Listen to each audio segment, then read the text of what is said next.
إن الله وملائكته يصلون على النبي يا أيها الذين آمنوا صلوا عليه وسلموا تسليما صلى الله على محمد صلى الله عليه وسلم صلى الله على محمد صلى الله عليه وسلم صلى الله على محمد صلى الله عليه وسلم صلى الله على محمد صلى الله عليه وسلم يا نبي سلام عليك يا رسول سلام عليك يا حبيبي سلام عليك صلوات الله عليك الصلاة والسلام عليك يا سيدي يا رسول الله اشفع لنا في حوائجنا دنيا والآخرة الفاتحة أعوذ بالله من الشيطان الرجيم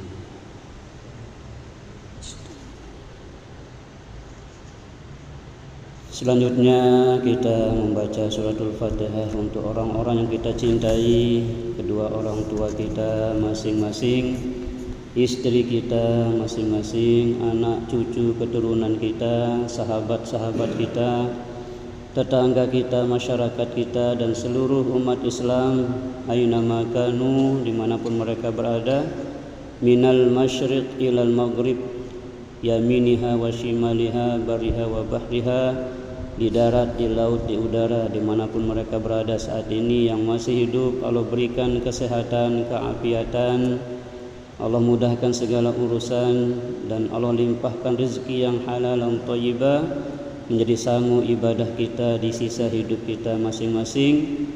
Yang sedang diuji sakit atau kurang sehat, mudah-mudahan Allah Subhanahu wa taala angkat penyakitnya. Semoga sakit yang dideritanya sebagai penghapus dosa-dosanya dan semakin memuliakan derajatnya di sisi Allah Subhanahu wa taala, sebagaimana sakit yang dialami Nabi Ayub alaihi salam yang diuji sakit oleh Allah kurang lebih 20 tahun, namun Nabi Ayub selalu sabar menghadapi sakitnya. Pada akhirnya Allah sehatkan beliau menjadi orang yang semakin mulia, semakin dihormati. Amin ya rabbal alamin. Yang telah wafat, Allah jadikan alam barzah mereka semua taman-taman surga. Ala hadhihi niyyah wa li kulli niyatin salihah. Al-Fatihah. A'udzu billahi minasyaitonir rajim. Bismillahirrahmanirrahim.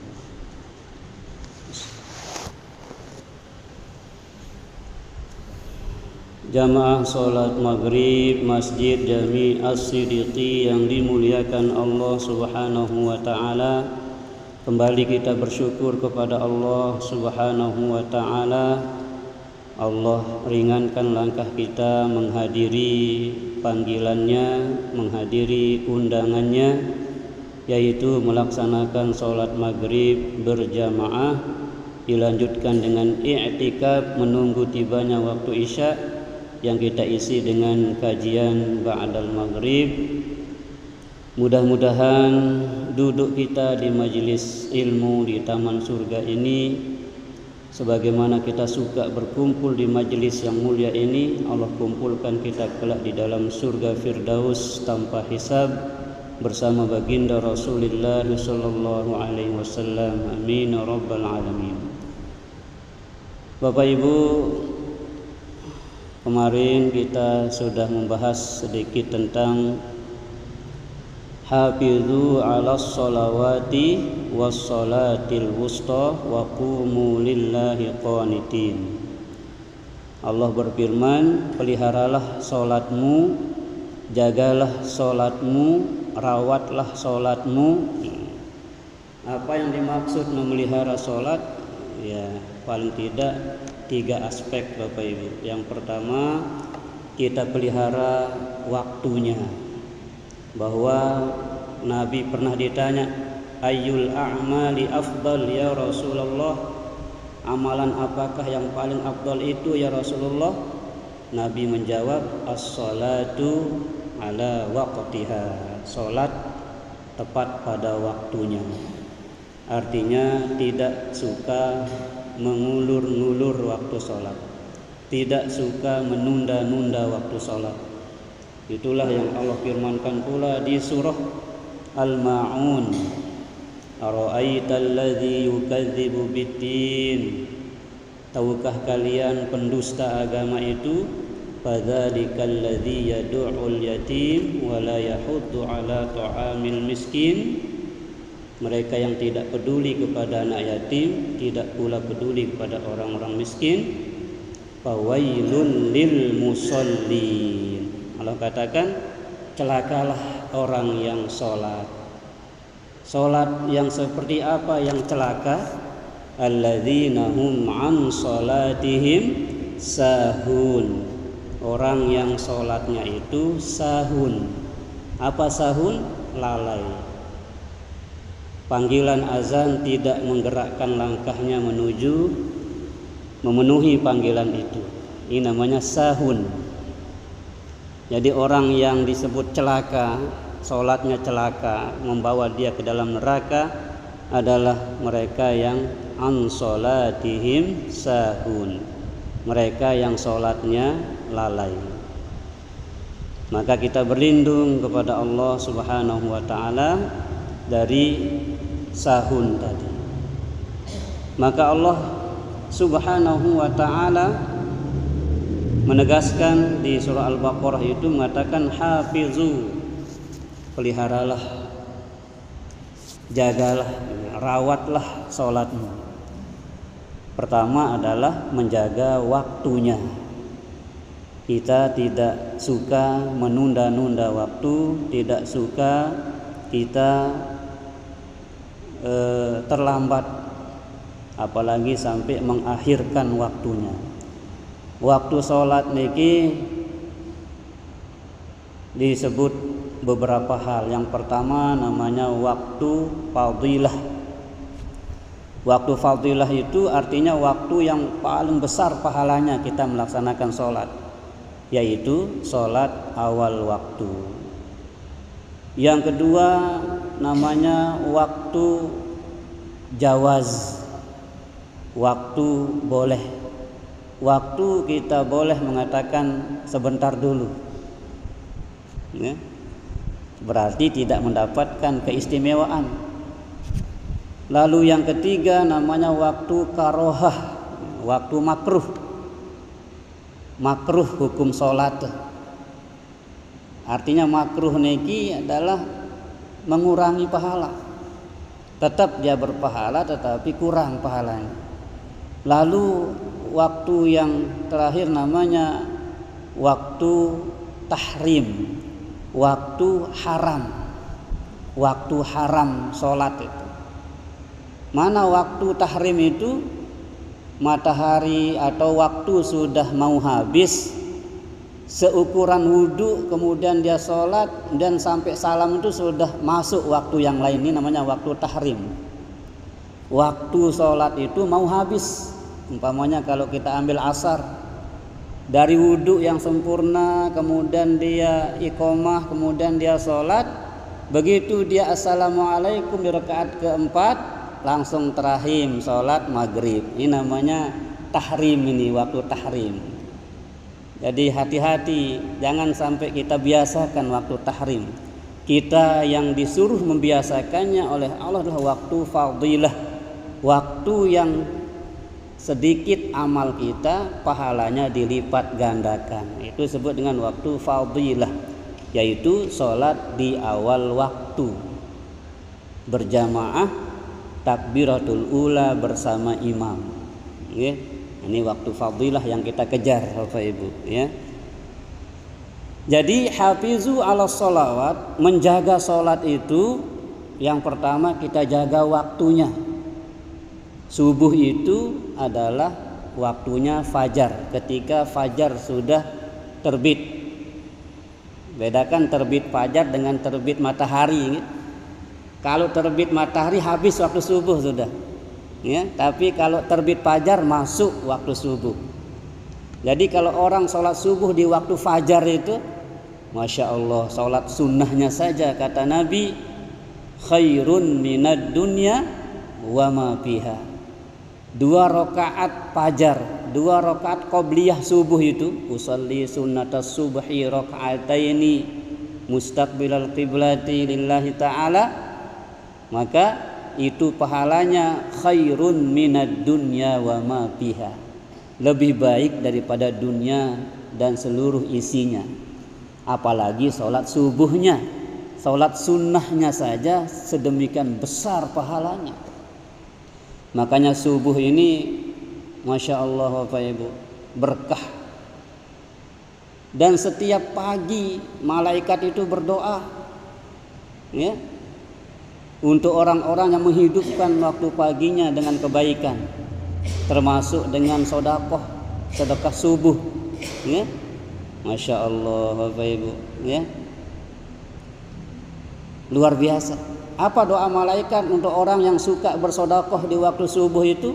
Allahumma a'ti munfiqan khalafan, ya Allah berikanlah ganti rugi orang yang berinfak di pagi ini dengan ganti yang lebih banyak.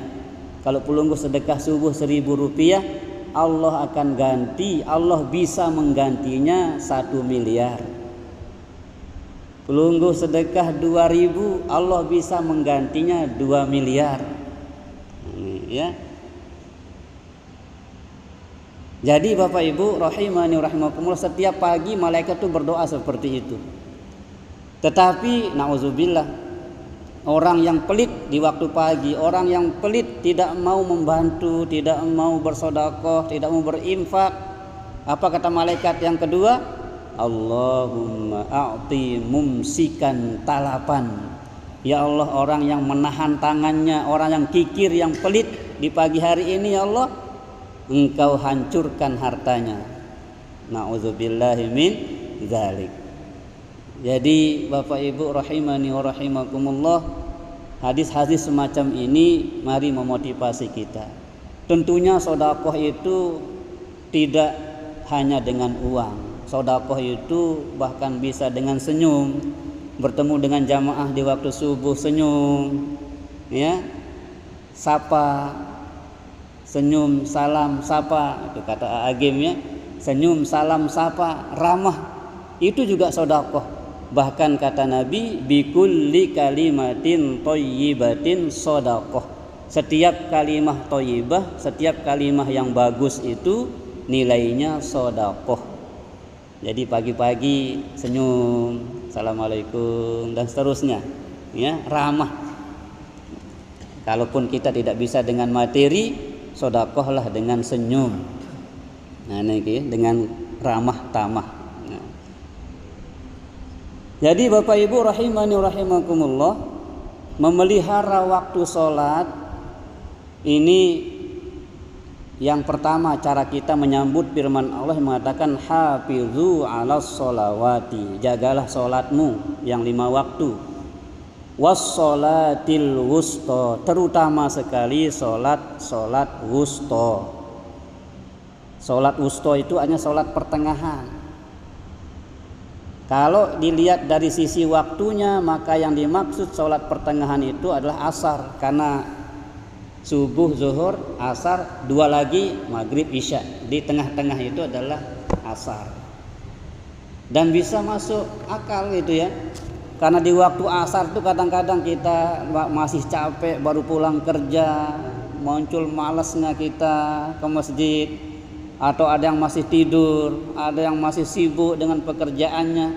Jadi ini tantangannya semakin besar maka pahala ibadah itu semakin besar pula. Al jaza qadrat ta'ab, balasan pahala itu tergantung capeknya kita untuk melawan tantangan itu. Semakin besar tantangannya, semakin besar pahalanya.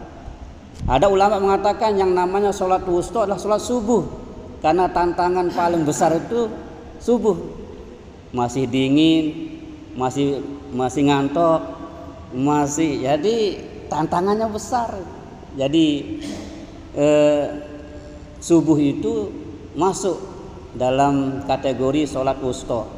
Ada juga ulama mengatakan Isya ini juga begitu, karena dari pagi sampai sore kita sibuk bekerja, sibuk ya melakukan dunia kita, sehingga Isya itu paling enak adalah rebahan, tidur gitu ya. Nah itu mampu kita lawan. Makanya kata Nabi, siapa yang sholat Isya berjamaah maka ia dihitung sholat malam setengah malam. Kalau dalam satu malam ada 12 jam, berarti kita dihitung sholat malam selama 6 jam.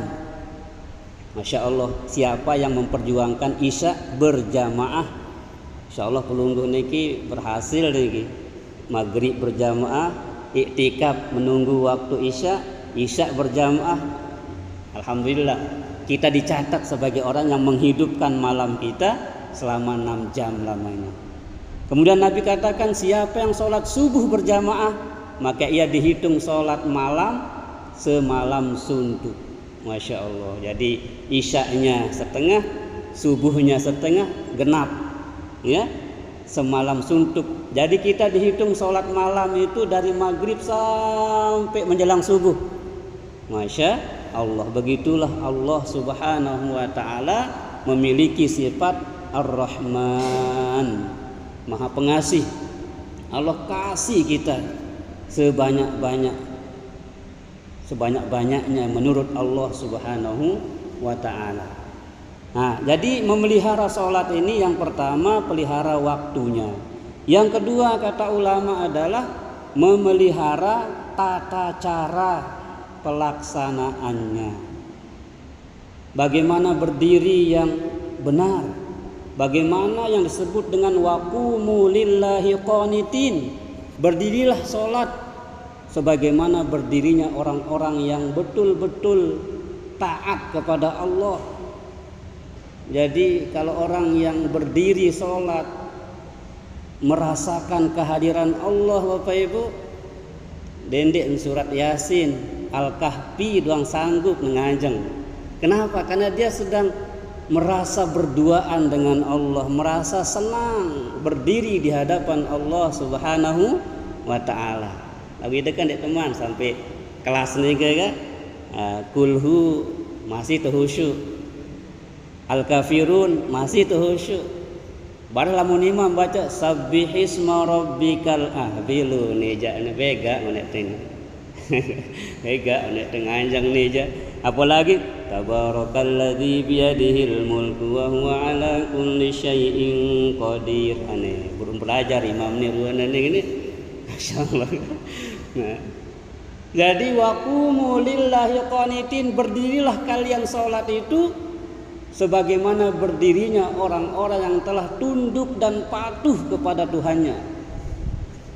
Masya Allah. Iya, buat terus belajar sembahyang niki Bapak Ibu. Nggih, belajar sembahyang yang benar niki. Nggih. Nah, jadi yang dimaksud dengan hafizu yang kedua, pelihara sholat yang kedua adalah pelihara cara pelaksanaannya. Bagaimana berdiri yang benar, bagaimana menghadap kiblat yang benar, bagaimana ruku yang benar, iktidal yang benar, sujud yang benar, duduk antara dua sujud yang benar, sampai kepada salam. Leman nganjang takbirul ihram sampai assalamualaikum ini kita pelihara cara pelaksanaannya. Okay? Jangan sekedar gugur kewajiban. Tahu teh kena nganjang ni napi, nunduk ruku ni napi, iktidal niki napi, sujud niki napi. salam niki Nabi maknana niki. Nah, ya kenen pelihara cara pelaksanaannya. Termasuklah bacaan-bacaannya.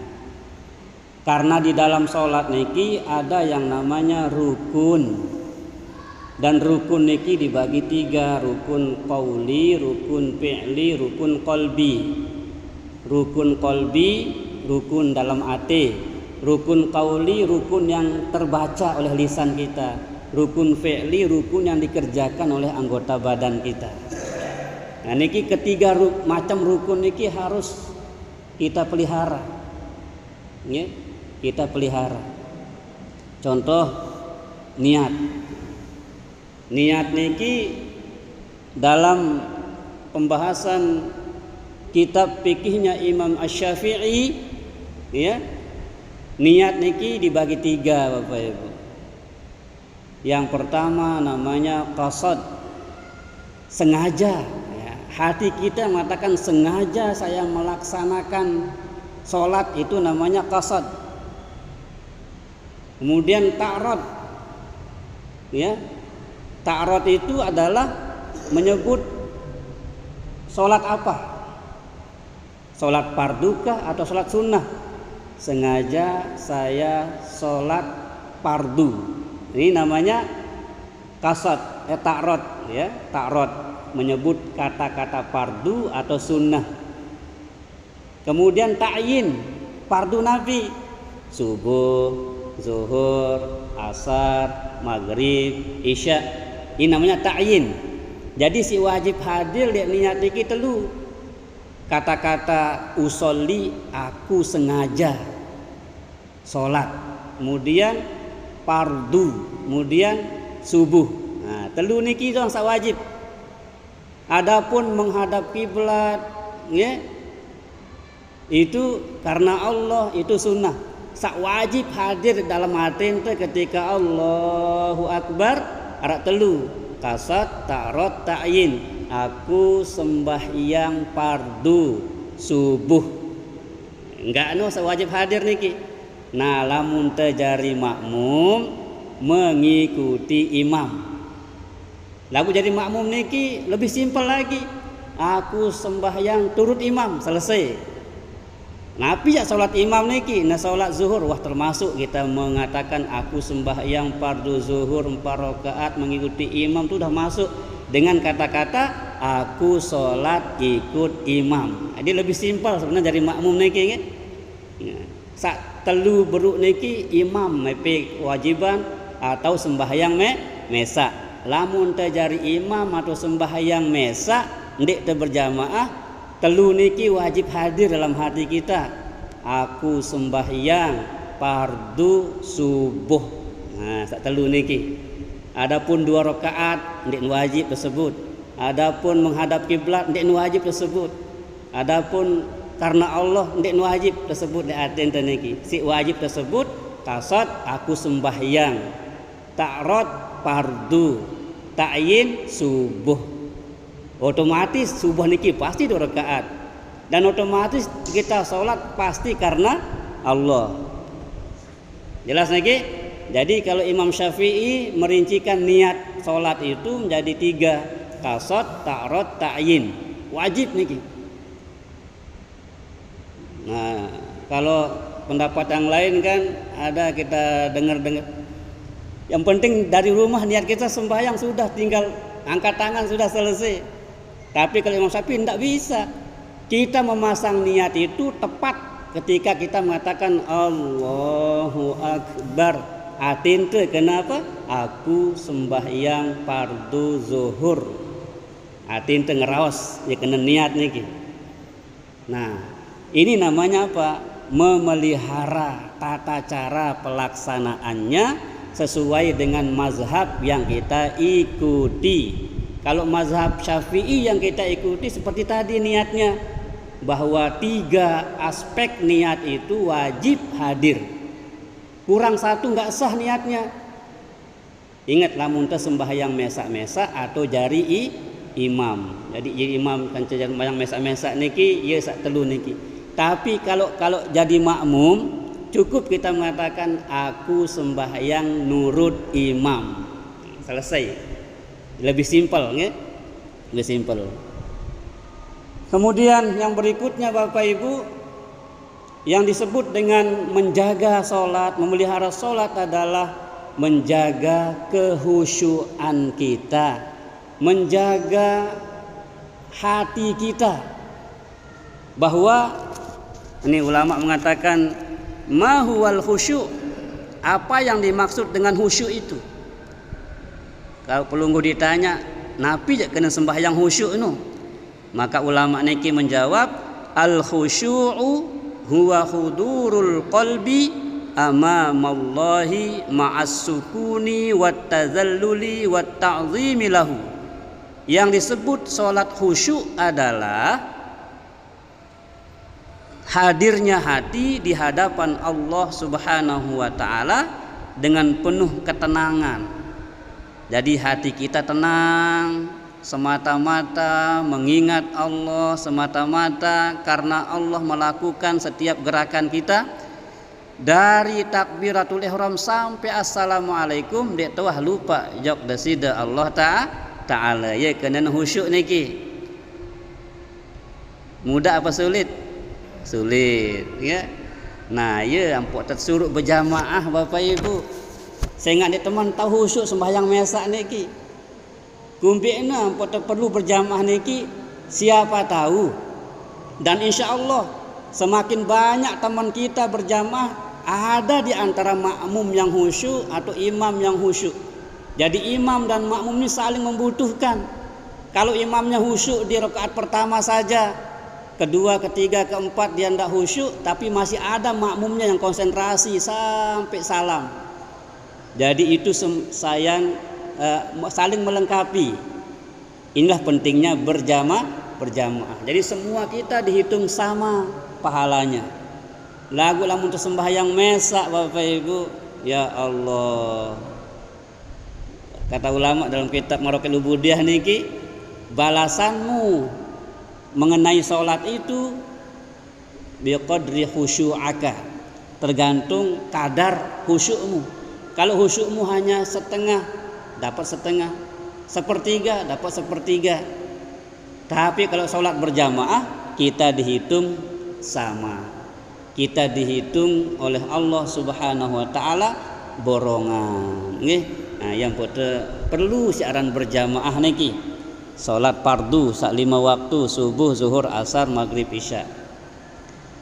Lalu yang dikatakan khusyuk adalah selanjutnya wat tazalluli wat ta'zimi lahu.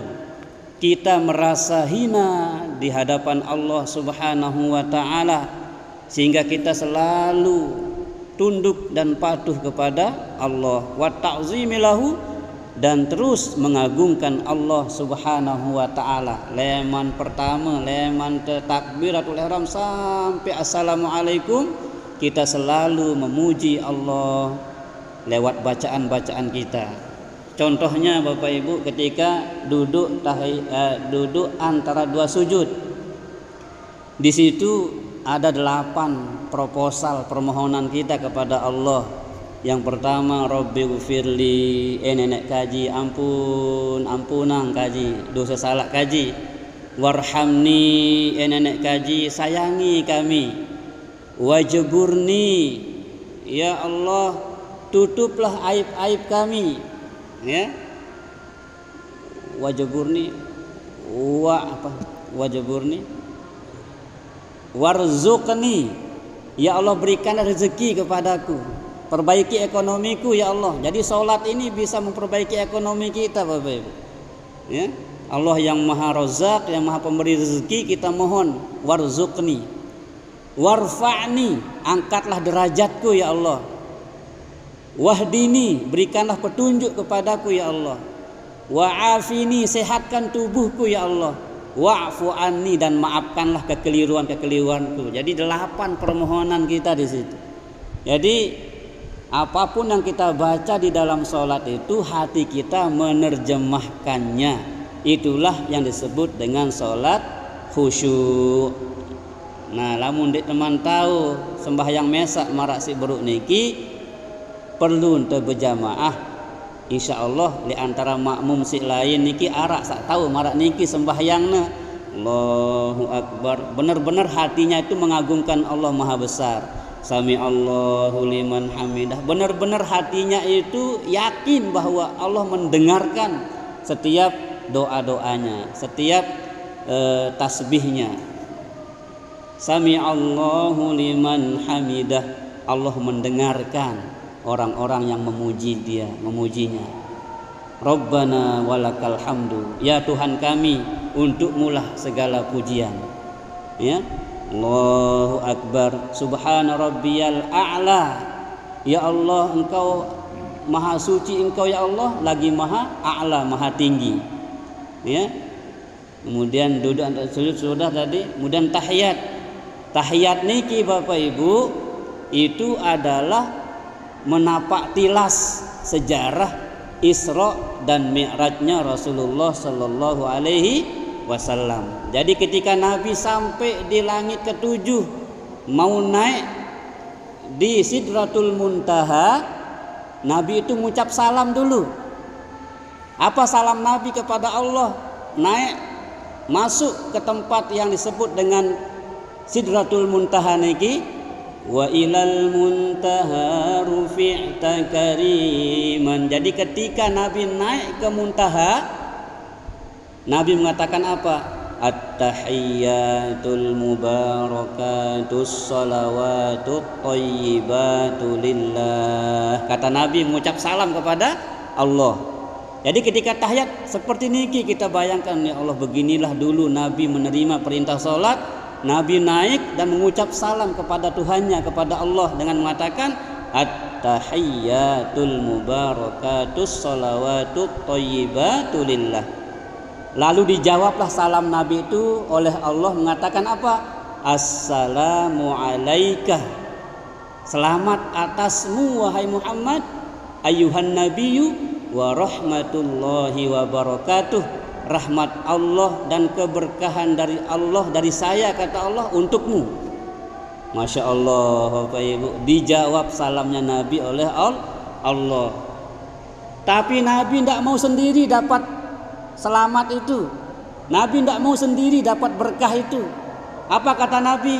Assalamu alaina. Nggih ya Allah, terima kasih ya Allah, Engkau selamatkan saya. Selamatkan pula wa ala ibadillahis solihin, selamatkan pula kepada seluruh hamba-hambamu yang soleh. Jadi kita masuk dalam doa Nabi itu Bapak Ibu. Alhamdulillah. Lalu percakapan itu disaksikan oleh para malaikat. Apa kata malaikat? Asyhadu alla ilaha illallah, aku bersaksi tidak ada Tuhan selain Allah. Wa asyhadu anna Muhammadar Rasulullah, aku bersaksi bahwa Muhammad utusan Allah. Nah, percakapan Allah dengan Rasulullah Sallallahu Alaihi Wasallam itu diabadikan di dalam bacaan tasyahud kita. Jadi setiap saat kita ini mi'raj, makanya ulama mengatakan, sebagian ulama mengatakan ini hadis, ya, sebagiannya ini qaulul ulama mengatakan apa? As-sholatu mi'rajul mu'minin. Salat itu adalah mi'rajnya orang-orang beriman. 5 kali sehari semalam kita mi'raj. Ya, bahkan kita baca tahiyat itu 9 kali. Angka 9 ini juga bukan angka kebetulan Bapak Ibu, bukan. 9 kali Nabi dulu lalu ngendeng tekurangi sembahyang niki leman seket sisanya 5 niki siwak kali. Bayangkan berdait kanjeng Nabi Musa alaihi salam, ya Muhammad, berapa sholat engkau diwajibkan? Seket wahai Musa. Umatku dong belik-belik Muhammad tidak mampu sembahyang 2 rakaat doang, tulak endang tulak bergak malik kalau ta'ala tulak Nabi ente tekurangi 5 jari petang dasa 5 tulak malik tulak Nabi jari petang dasa tulak malik sampai siwak kali, ya. siwak kali natulak ketik Rasulullah sallallahu alaihi wasallam ya berlaku terkurangi sembahyang seket jari 5 niki. 5 niki doang kata Musa ndek man mampu umat do Muhammad tulak balik, wah cukup wah ngene aja. Tapi walaupun jumlahnya dikurangi Bapak Ibu, pahalanya tetap dihitung seperti sholat 50 waktu. Masya Allah. Terkurangi beban te lagu pahala te ndik terkurangi sida-sida Allah Subhanahu wa taala. Alhamdulillah. Ni si 5 niki doang masih luwe itu malas ya. Masih luwe itu malas. Maka mudah-mudahan dengan kita sering mengaji seperti ini, kita memupuk semangat kita untuk bagaimana sholat kita sampai kepada yang namanya sholat khusyuk, agar kita masuk dalam firman Allah, qad aflahal mu'minun, beruntunglah orang-orang beriman, alladzina hum fi sholatihim khashi'un, yaitu orang-orang beriman yang sholatnya khusyuk. Jadi orang yang beruntung itu orang yang sholatnya bisa khusyuk ya di hadapan Allah Subhanahu wa taala. Demikian Bapak Ibu makna daripada hafizu yang menjaga sholat, jaga waktunya, jaga cara pelaksanaannya, jaga kehusyuan kita dari pertama sampai assalamualaikum, kita selalu terkoneksi hati kita kepada Allah Subhanahu wa taala. Wallahu a'lamu bissawab. Mudah-mudahan ada manfaatnya dan kita istiqomah untuk terus ya mempelajari sholat kita Bapak Ibu menuju sholat khusyuk yang dijanjikan oleh Allah, menjadi orang-orang yang aflaha, orang-orang yang beruntung kelak di akhirat. Amin Allahumma amin. Wallahu a'lamu bissawab. A'udzu billahi minasyaitonir rajim. Bismillahir rahmanir rahim. Alhamdulillahi rabbil alamin. Wassalatu wassalamu ala asyrafil anbiya'i wal mursalin sayyidina wa maulana Muhammadin wa ala alihi wa sahbihi ajma'in. Allahumma inna nas'aluka hubbaka wa hubba man yuhibbuk wal 'amalu alladhi yuqarribuna ila hubbik. رضينا بالله ربا وبالإسلام دينا وبمحمد صلى الله عليه وسلم نبيا ورسولا. اللهم اجعلنا من الخاشعين في صلاتنا. اللهم اجعلنا من الخاشعين في صلاتنا. Ya Allah, jadikan kami termasuk orang-orang yang khusyuk dalam salat kami ya Allah. Allahumma ja'alna minal khashi'ina fi salatina wa taqabbal minna ya rabbal alamin. Rabbi ja'alna muqimas salati wa min dzurriyyatina rabbana wa taqabbal du'a. Jadikan kami, anak cucu keturunan kami Allah, orang-orang yang menegakkan nilai-nilai salat dalam kehidupan kami Allah. Terimalah doa-doa kami. Rabbana atina min ladunka rahmatan wa hayyi' lana min amrina rasyada.